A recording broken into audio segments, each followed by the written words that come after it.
Welcome back to Kamikaze Overdrive MMA Predictions. As always, I am your host, Scott Johnson, and on this episode of the show, we are breaking down the upcoming UFC Fight Night 98 event, which will take place on November 5th. It also will serve as I believe it's the third season of the Latin American Ultimate Fighter, so the finale will take place. I will not be breaking down the final for that tournament. Instead, I'll be giving you my 5 main card predictions for the show on this episode, and then all of my preliminary picks will be available at kamikazeoverdrive.net. It's been a while since I've been here. We were off for a long time, and as you can probably tell, my voice sounds a little bit off. I am suffering from a cold, I guess. So I'll do my best to get through this. Now, I want to touch upon something with the bet packs that I've added to my website. If you've been browsing around the bet shop, you might have noticed it. Still available, as always, the $12 single event bet pack option. Also, the subscription option is also available for the current situation. There are 5 events, including the historical UFC 205, which is on the horizon. You can get all 5 events for $48. Save yourself $12, so basically you're getting one for free. But now there is a third option. We're going to test this out, see how things go. You can get the bet pack, same bet pack you get for anything else, but you're going to pay $18. Now, yes, that's more. Hear me out here. The way it works here, this is called a protected bet pack. And the way it works is for the $18, if I don't produce and win based on the 3 scenarios that I laid out first, of that $18, you'll get $10 back. And people are going, well, that's not everything. But of course it's not. I have to make money too. But ultimately what would happen is if I don't hit one of the 3 scenarios, which I'll outline for you shortly, you'll get $10 back. So then ultimately you have only paid $8 for your bet pack. So the way it looks at if we don't do well, or at least I don't do well based on the information I give forward, you're saving $4 overall compared to what everybody else has spent on the $12, which they just spent $12. I know it's not a lot. I gotta eat. But it's basically like I said in the breakdown, like I said in the bet pack section, it's like me saying to you here, that sucked. Have a drink on me. Now, the 3 scenarios are as follows. Only one of these 3 scenarios needs to come through for this to be deemed a successful bet pack, or at least a bet pack that's not worthy of a refund. Scenario number 1 hinges on the parlays. If I win equal to or greater than, and it can be a half a unit more, but equal to or greater than the units I bet in the parlays based on the odds I set forth, then there's no refund. Okay, at the very least we broke even. Scenario number 2, we're looking at the confidence list, the top 5 confidence list, and the value bet list, which is 5 fighters as well. If the combined price or odds based on all of my winning picks out of those 10 fighters, it's plus 400 or greater, there's no refund. And obviously, if I post a fighter in both sections, it only counts once if they win. So again, plus 400 or later, and all the combined winners from my top 5 confidence list and value bets, there's no refund. And the reason I'm doing that is because I've had a lot of people write me and say, your parlays haven't hit. I'm making a killing off of your underdog picks and your confidence list, betting single bets. Or I'm coming out on top, I'm making money every single show. So, that's why. That's the single bettors. Finally, scenario number 3.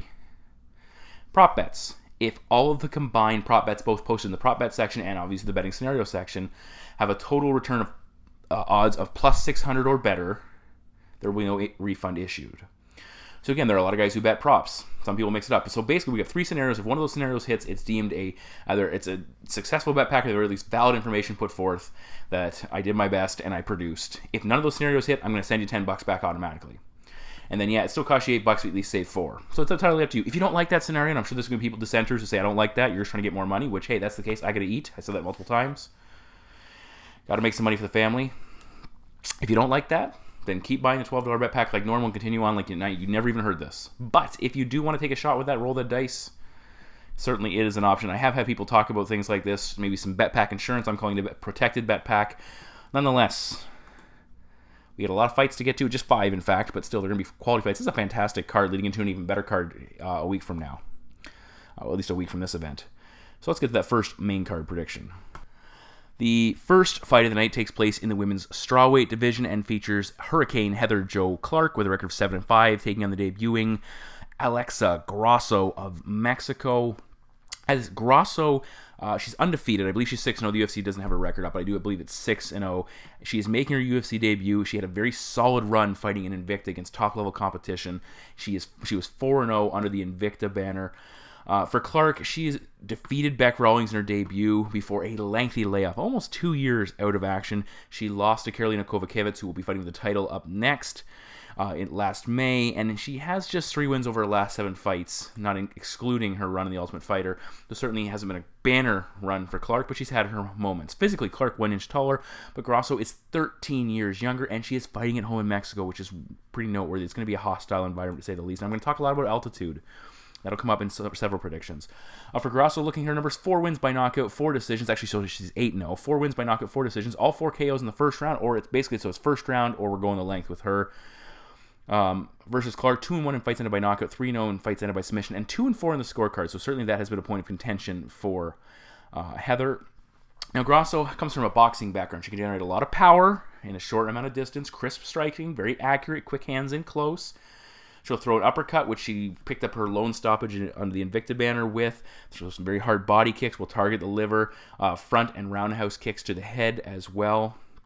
A big issue with her has been her takedown defense, or at least something fighters have looked to take advantage of. When she fought, I believe it was Ashley Cummins, she showed good takedown defense early. She was taken down and worked back up eventually. Attacked with an armbar off her back. She does tend to stand a little bit tall, and at times she seems a little bit hesitant to throw when she knows the threat of a takedown does exist. She's also getting cracked by Cummins a couple of times and struggling to punch first in that fight. Now, keep in mind, that was her debut, so there certainly were some jitters. But again, she's debuting here, so there could be some of those issues could translate to her first UFC appearance. As the fight progressed, her takedown defense got better. She does a good job of lifting her opponent's head and sprawling out if they do shoot in. Once in close, look for her to land short elbow. She frames very nice with the crossface, and she'll land some good knees to the body. Now, Heather Jo Clark, she's a BJJ purple belt, 2 rear naked choke victories. She's shown some success taking her opponents back in previous fights, holding position fairly effectively. When she fought back, she was looking for a rear naked choke and had her in some trouble. She had a lot of success grinding on Rawlings in that fight. She had some clinch-based takedowns. She'll, operate with some throws. She rolled with Rawlings in a takedown attempt and landed a nice top position control after the back attempted to put her down. When she struck with Kovacevic, she attempted to close the distance and clinch with her. When she was striking with her, she was changing levels for single legs and really focusing most of her offense on getting the fight to the ground, but she wasn't getting low enough, which is certainly an issue. When she fought the Polish title challenger, she was getting cracked with some big shots in close. Kovacevic was being busier, more active, more effective at short range, which is things that Grasso will offer as well. Heather Jo Clark is certainly not a terrible striker. She has a long reach, and she'll get some good extension on her strike. She throws a nice overhand right, has some decent power, but she's not that quick. Additionally, her cardio is going to be an issue. She slowed down against Bec Rawlings in that fight, was getting cracked with some punches in the third round, certainly in some trouble.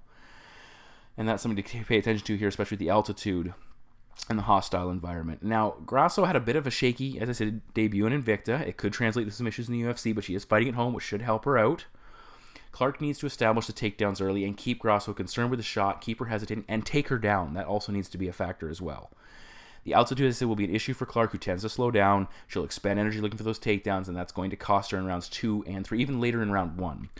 I think Grasso's going to fend off the early takedowns. She's going to land some strikes in close, find success maintaining that separation as the fight progresses, routinely beating Heather Jo Clark to the punch. And my prediction is Alexa Grasso to defeat Heather Jo Clark by decision. Fight number 2 in the main card is also a fantastic scrap, as this is not a bad card whatsoever. We're getting lightweights here as the number 9 ranked fighter in the division, Beneil Dariush, 13-2-0, taking the 15th ranked Rashid Magomedov with a current record of 19 wins and 1 loss for the Russian. Now, Magomedov has won 12 consecutive fights. That's impressive, including 4 consecutive fights inside the UFC. He is coming off a win over another prospect in Gilbert Burns. Burns coming off a loss, so has lost a little bit of that shine, but still was a big win. For Dariush, he picked up an impressive late notice victory over James Vick, knocking him out at UFC 199. His striking looked fantastic. He is 6-1 in his last 7 fights, but had a very close and contestable victory over Michael Johnson, which certainly shows up on that record. Dariush is 1 inch taller, with a 2 inch reach advantage, and he's the younger man by 5 years. For Magomedov, he has been out of action for almost exactly 1 year heading into this fight. For Dariush, BJJ black belt. He's also a black belt Muay Thai under Rafael Cordero, and you've really seen those strides in the striking that I just talked about. 6 wins by submission overall, 3 knockout victories, 4-0 in fights ended by submission. He did pick up that knockout against James Vick, which was very significant, showing he is much improved, and he certainly is a threat on the feet. He has a loss by knockout, which came against Ramsey Nijum. and that surprising loss against Michael Chiesa via submission also on his record. Now, for Magomedov, he's a master of sport in boxing, combat sambo, and several other disciplines, so he's a well-versed fighter. 9 wins by knockout, 1 submission win, and he's 9-1 in the scorecards, with his only loss coming via split decision. So he's a very accomplished fighter, and it tends to be for him knockout, or he's going to go to the distance with you. Now, looking at Dariush first, he's not an overwhelming takedown fighter. 1.73 takedowns and a 32% completion rate. But once he gets you down, he is dangerous. He has picked up 4 takedowns over his last 5 fights, so they are there to be had. He has a suffocating top game, and he doesn't give up position. Once he gets on top of you, he is there to stay unless you work extremely hard to get out from underneath of him. When he fought Jim Miller, who routinely tried to take that fight to the mat, he was able to take advantage of his superior grappling and work to top position. In that fight, he has an exceptionally strong, when he's striking, and I'm going to go back to this, he's a very strong kicking game. He busted up Michael Chiesa's lead leg, and he was having a lot of success tagging Darian Cruikshank to the body with kicks to the body. He really steps into those leg kicks, and he also works some knees in close. His hands, have looked very good over the last 2 fights. Even going back to the Chiesa fight, he rocked Chiesa with the left hand, he dropped Vic several times, the left hand ultimately scored the stoppage with it. He's done a better job of late slipping his head off the center line and landing his punches, but as I said before, he was knocked out by Ramsey Nijem, so his chin isn't perfect. Michael Johnson rocked him early on. Again, he was leaving his head on the center line. You've seen he's kind of devoted himself to improving upon that. He also was tending to move straight back in some of those other fights. He's done a better job recently of avoiding that as well. Now, when he fought Johnson, he had a lot of trouble finding him early on and was outlanded 84-75 in that fight. Again, it was controversial. I had Dariush to win that fight. I felt he had lost it, so that's unfortunate for Johnson, but we'll take it nonetheless. For Magomedov, he has wins over a number of capable grapplers. Igor Araujo, Frodo Haspalayev. Who else does he have on that list? Rodrigo Dam, of course, Gilbert Burns, also a guy he defeated. These guys all have big numbers and submissions, very good grapplers, very dangerous. So he knows how to beat grapplers. When he fought one of his UFC debut, he was taken down early, faced a very nasty armbar, survived it, took advantage of that fight, and took over, won a decision. Against Gilbert Burns, he was taken down early, but got back up. He tends to be one of those guys, he kind of figures things out, struggles a little bit early, and gets things going. He has very strong hips. Burns got in on a couple deep shots, and Rashid showed his excellent balance, pushed on the head, and Burns, and pushed Burns off, and defended the takedowns, and then started using strikes to kind of take away Burns' ability to effectively change levels and really commit on the takedowns, making them less impactful, less effective. Magomedov throws some very good kicks, especially to the body, and he throws it a little bit higher at times to avoid keep his opponent from grabbing his leg and shutting him down, looking for a takedown. So he throws it a little bit higher, which is very effective. He'll go to he'll throw some leg kicks as well. I said he goes to the body. He'll go high as well. So he's got good leg dexterity. He likes to use them. Exceptionally quick hands as well for the Russian. He wants to stay in close, uses head movement to slip off and then land counter, stay in range and land big shots. He has a very hard right. He'll mix in a nice uppercut as well. He'll target the body with punches. He hurt Burns with an overhand right. He also landed some hard body kicks that were clearly taking the toll on the Brazilian. He will also land some knees in close, and he's not afraid off the break of a clinch to throw a head kick. That's how good he is with his legs. Now, for Magomedov in this matchup, he needs to be calculated. Don't take big risks. Avoid mistakes. Land punches. Hurt Beneil. Be more impactful, and don't allow him to get in on your hips and clinch up with you. That's easier said than done. That's the key to his success in this fight. He's kind of taken some criticism for not being a guy who goes out and finishes, but still, if it's effective, why deviate? For Beneil, he has to land strikes, remain busy, work in his takedowns to diversify his offense, and keep Magomedov guessing. Is he going to shoot? Is he going to clinch? Is he going to throw strikes? What is he going to do? And be the busier fighter.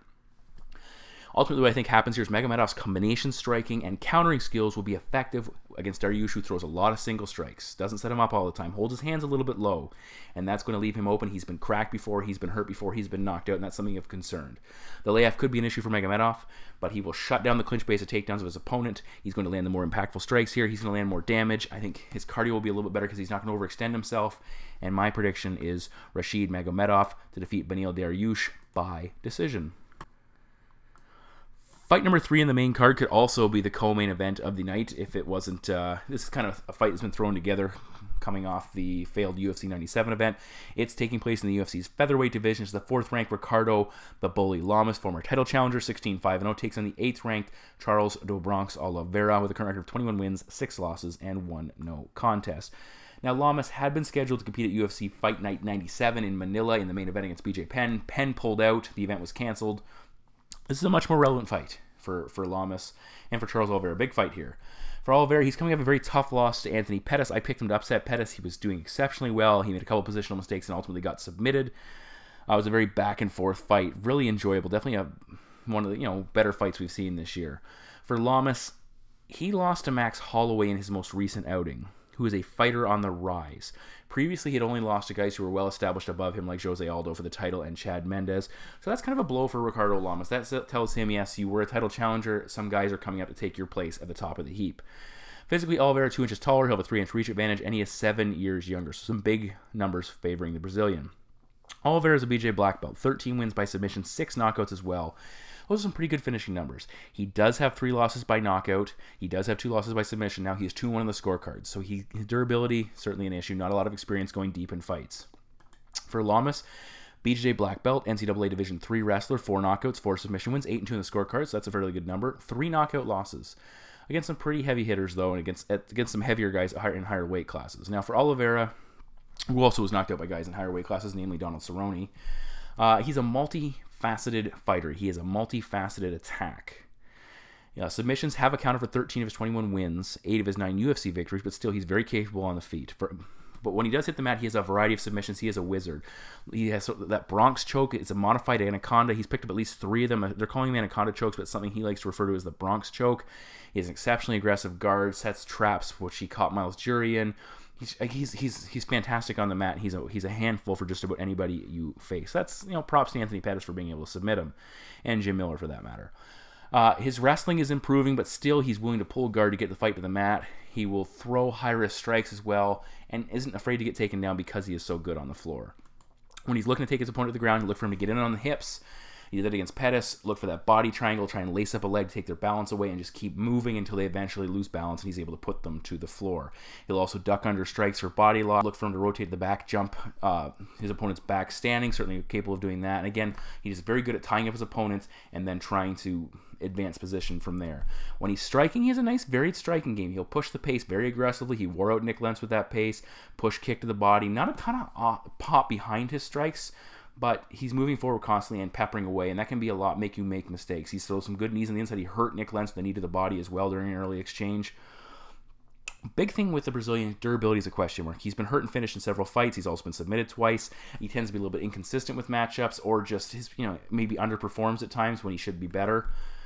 Now looking at Ricardo Lamas, he has very good hands and he has power. His 3 losses by knockout are certainly concerning. Charles doesn't have a ton of power in his hands, but still, if he lands a head kick or a knee, it certainly could change that tune. Lamas throws very hard low kicks. He did a lot of damage against Diego Sanchez when he landed low kicks and had him hobbling around that fight. He moves well, closes distance very effectively when he's striking, chops into his opponent's legs when he does throw those kicks. He'll finish combinations with some leg kicks as well. He'll go high. He'll throw some head kicks. He'll also throw a wheel kick as well, which can be very effective if it lands. With his hands, a long left jab. He's very effective at landing and then getting out of range to avoid taking damage. When Max Holloway was having success against him, though, he was pushing forward, cracking with fairly hard shots, and really extending on those punches. And Lamas was getting stuck on the outside. He used his kicks, but he just didn't use enough of them to get on the inside, or get the respect of Holloway to keep him from pushing forward recklessly. Now, Lamas, as I said, he comes from a wrestling background, 1.66 takedowns, not huge numbers. He did land 2 against Hagran Diaz, not a lot more in recent fights, 48% takedown defense, so it's going to be tested to see if Oliveira can get the fight to the ground or not. But here's something interesting. Lamas, in his UFC and WEC career, is 6-1 when landing at least 1 takedown in a fight. He has very good success from top position. He struggled to take Holloway down, didn't get a takedown, lost the fight. But against like Hatsu Aoki, he was having success on the ground, out scrambling him, getting the better position, holding top position in those fights. He was still in the defensive at times, but he got the better of it, got the decision win. Now that's 2012. He's come a long way since then. Against Holloway, he did get caught in a couple of submissions when he was looking for takedowns, kind of out of desperation. Lost position on a couple of takedown attempts as well, and that's certainly concerning against a guy like Oliveira who only needs one opportunity to finish you. Now, Oliveira, though, he has to create scrambles. He has to create chaos to get Lamas to the mat. Lamas has to remain technical in this fight, avoid closing the distance recklessly and running into possible takedowns, land those leg kicks, get good extension, and get in, get out. I think Lamas is going to use those kicks to attack Oliveira and keep him out of clinch range. I think Oliveira is way too willing to get hit. His durability is a question mark, as I said. He'll take too much damage. He'll spend a lot of time on his back with Lamas holding top position. That cardio issue that Oliveira will slow down in fights. It's not going to help him in Mexico at altitude. That's certainly going to be a concern. I think Lamas eventually lands something significant, and my prediction is Ricardo Lamas to rebound and defeat Charles Oliveira by TKO. We move now to the co-main event of the evening as Diego, returning to the Nightmare Sanchez, 28-9-0, takes on the debuting and former Bellator title challenger and tournament with a current record of 22 wins and 4 losses. They will be squaring off in the UFC's lightweight division. Now, Held is debuting after a long run in Bellator. He had 14 fights in that organization, 11-3. He fought for the title, which he lost. He won a tournament to get there. He fought in other tournaments, had a lot of success. I think he fought in at least 2 tournament finals as well. For Sanchez, he's coming off a UFC 200 loss to Joe Lozon, was a TKO victory. He has alternated wins and losses over his last 8 fights, which should put him in line for a win, so I'm predicting him to win based on that. No, but let's get to the actual meat and potatoes of this fight. Now, Sanchez is 1 inch taller, with a 1 inch reach advantage. He's also 11 years older, so a lot of ones there. He also, for Diego, 6 wins by knockout, 9 submission wins. He hasn't finished anybody in a long time. 11-7 on the scorecards. For Held, BJ Black Belt, 12 submission wins, 6 of them by leg lock, which he's known for. 4 knockouts, 6-3 on the scorecards. Now, Held, he is the type of fighter who wants to get this fight to the mat. No questions about it. He's not a high-level wrestler, though, or a judo practitioner, which certainly raises some concerns about his ability to get the fight to the ground. He will attempt, though, some unorthodox takedowns. He'll shoot in, look to lace up a leg, use that body lock, similar to Charles Oliveira, who we just talked about, and then try and get his opponent off balance or in a position where he's able to put them on the ground. Look for him to roll for takedowns along the cage. We saw him go for the leg lock against Tiger Saranovsky in a similar situation where he was just attacking the takedown, then boom, sat back and went for a leg lock and used it to get on top. Look for him to try and push forward, and then once his opponent defends, pull back, try and change direction again, get them off balance.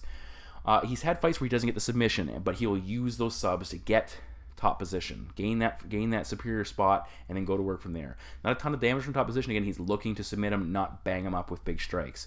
Against Pitbull, when he defeated him in Bellator, it was a positional battle. He didn't pick up the submission. He held top position and got the win as a result.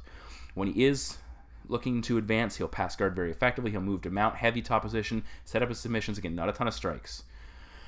His striking, it's a work in progress. He admits he isn't ready to win a fight based solely on his work on the feet. He'll throw a left jab, some spinning attacks. He'll throw some knees from the clinch. But again, his MO is get the fight to the mat. Sanchez, he's an exceptionally aggressive forward pressure fighter. He's a big lightweight, likes to use that size. He has pretty good cardio. He's durable, but he is coming off that first legit knockout loss of his career. It was a doctor stoppage for BJ Penn over him back in the day. This is him actually getting knocked out by Joe Lozon, so that's interesting. How is that going to impact his mentality? Is he still going to be aggressive and going forward? He's lost maybe a little bit of that aura of I'm zombie Sanchez. I can take anything and continue to attack. When he is striking, he tends to lead with an uppercut. He'll attack to the body as well. He likes to sit in the pocket and exchange and just throw down, which usually he'll try and goad guys like Gilbert Melendez or Clay Guida in and try and get superior opponents, superior strikers to exchange with him in that manner and brawl. He will move forward behind strikes. Some are hit and miss times. That's how you beat Ross Pearson, by pressing forward, not landing a lot, but being aggressive.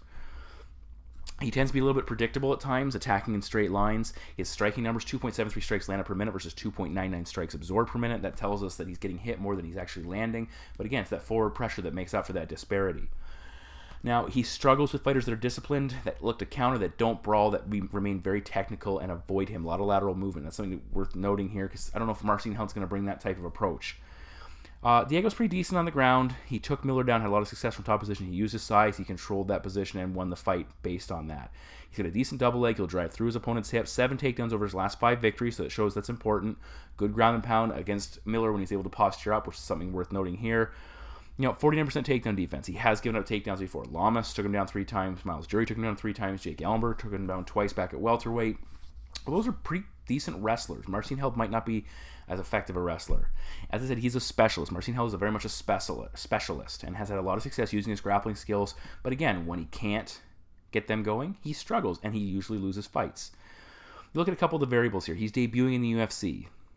That's a big question mark. He's also doing it at elevation, which is going to be tough. Diego will be the crowd favorite here, certainly. I think Held's going to exhaust himself looking to take down the bigger, more accomplished wrestler in Sanchez early on. Sanchez might get put on his back, but I think he'll avoid the submission. He'll probably take advantage of a leg lock attempt and get on top. He's going to wear down Held, and he's certainly going to take this fight over in rounds 2 and 3. I'm not a huge fan of Diego Sanchez, but stylistically, I think this fight favors him. I think he's going to use his superior wrestling, his size, his aggression. He'll have some success with the striking, especially when Held slows down, and my prediction is Diego Sanchez to defeat Marcin, depending on how you say it, Held by decision. And we move now to the main event of the evening and put the kids to bed. This is going to be a barn burner. The former lightweight champion. The number 2 ranked Rafael dos Anjos, 25-8-0, returns to action against Ultimate Fighter winner and the 3rd ranked Tony El Cucuy Ferguson, 22 wins and 3 losses. Now, for RDA, he's coming off a crushing knockout loss to Eddie Alvarez that cost him his title in his last appearance. For Ferguson, he's coming off a win of Orlando Venata, who was supposed to face Michael Chiesa. Venata stepped in on very late notice, and it was a crazy fight, and Ferguson nearly got finished on a couple of occasions. It was nuts. If you haven't seen it, check it out. Fight of the year candidate in my word show if I'm able to do that this year. Now, for RDA, he's looking to get back in title contention. We know the McGregor situation, the possibility of him walking away, or if Alvarez wins, then obviously that sets up a rematch. Ferguson feels he is long overdue to get that opportunity to fight for the title. Tony is 3 inches taller, have a 6-inch reach advantage. They are the same age. RDA, 33 career fights, Ferguson, 24. Now, looking at Tony first, he is exceptionally dangerous anywhere this fight takes place. 9 wins by knockout, but 4 of his last 5 wins have come by submission, which accounts for 8 of his career victories. Look for him to throw chokes out there. Darce chokes, rear naked chokes, and he's 4-2 on the scorecards. For Dos Anjos, he's become a much improved striker after the aforementioned Rafael Cordeiro. He's peaking just at the right time along with Beneil Dariush, so those 2 lightweights will be preparing for this fight and pushing each other in training camp. He has 5 knockouts, 8 submission wins. He's 12-5 in the scorecards. He does have 2 knockout losses, getting knocked out by Jeremy Stevens back in the day, along with the Eddie Alvarez loss. Some big questions coming into this fight for Dos Anjos. PED issues. A lot of people are pointing, saying he's physically not the same fighter he was prior to the ban and the more stringent, not the ban, but the more stringent rules. Physically, he hasn't looked the same, and Eddie absolutely trucked him over and exposed him, but I don't know if it's exposed or Eddie just caught him. For Dos Anjos, he is a Muay Thai-based fighter. He throws very hard, mixes up his strikes very well. He throws big, powerful combinations. Against Donald Cerrone, he landed a very hard knee to the body and some strikes to eventually take him out. He would target that body with a lot of hard kicks and hooks to the body he knows that can tax an opponent's gas tank. He is during his rise to the title, he really upped his striking tempo. Very aggressive, moves forward, sits down his punches very effectively. When he fought Pettis, he routinely cut off the cage and just shut him down and overwhelmed him with his pace. Very deliberate attack because of his solid takedown defense, which is something that's very effective, 66%. Maybe a little bit higher after the last fight. Not perfect, though. He's been taken down multiple times, including 9 times in the Khabib Nurmagomedov fight, but who hasn't that guy taken down? He took me down 2 weeks ago, if you know what I'm saying. Wait, no, he didn't. He landed good strikes early against Eddie Alvarez. Used a lot of pressure, was having success, but ultimately got cracked when he backed off. When he gave a little bit of separation, Eddie Alvarez landed a beautiful strike. I believe it was a left hand, but I could be wrong, and put him down. And I guess he didn't put him down. It was a standing knockout, TKO, but still, he hurt him bad. Now, his ground game, very good. He stuffed an early takedown attempt by Alvarez. He failed in his own attempt to get the fight to the ground. Not a lot of recent takedown success, but still it's something he has in his toolbox that he could go to. Now, Tony Ferguson, he's a very unorthodox fighter. Throws caution to the wind. He will dive on submissions. He pushes his opponents. He has what appears to be an endless gas tank. He takes what I call the racehorse approach to fighting. Almost like that sham secretariat approach. Basically, his attitude is, we're going to come out of the gates, and I'm going to push you. And one of 2 things is going to happen. Either you're going to get overwhelmed right away and the fight's going to be over, or you're going to push back and you're going to fight at a pace you're not comfortable with. And eventually your reserves are going to be depleted and mine aren't, and then I'm going to overwhelm you and take you out. And that's what he did against Edson Barboza.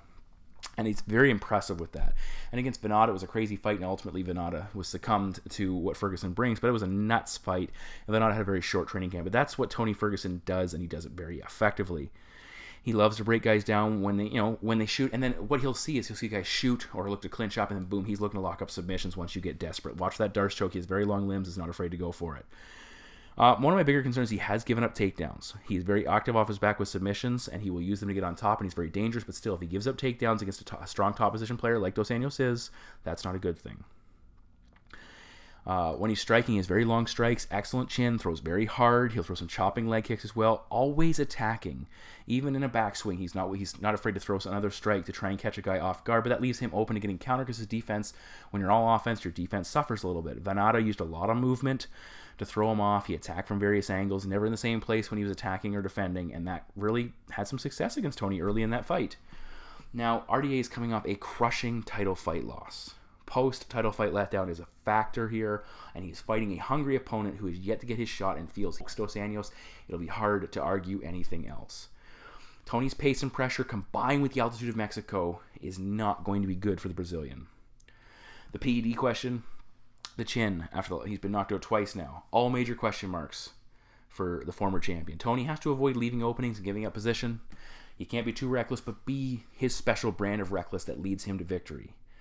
I think Ferguson pushes RDA. RDA could hold his own early, but he either gets clipped or he gets stopped later on when he's exhausted and can't push back. And my prediction is Tony Ferguson to defeat Rafael dos Anjos by TKO in a fantastic fight for however long it should last. So those are my 5 main card predictions for UFC Fight Night 98. All of my prelim predictions will be available at kamikazeoverdrive.net. Please check that out. Follow me on Twitter at KO_predictions. Also, you can search us up on Facebook. We're also there to be added. And yeah, that's it for me. My voice is pretty much done, so I'm going to take a break. I have to get ready to go to work tomorrow. It's pretty late here. So thanks for tuning in, guys. And we got a lot of fights coming up, so get ready. Buckle up, baby. Take care.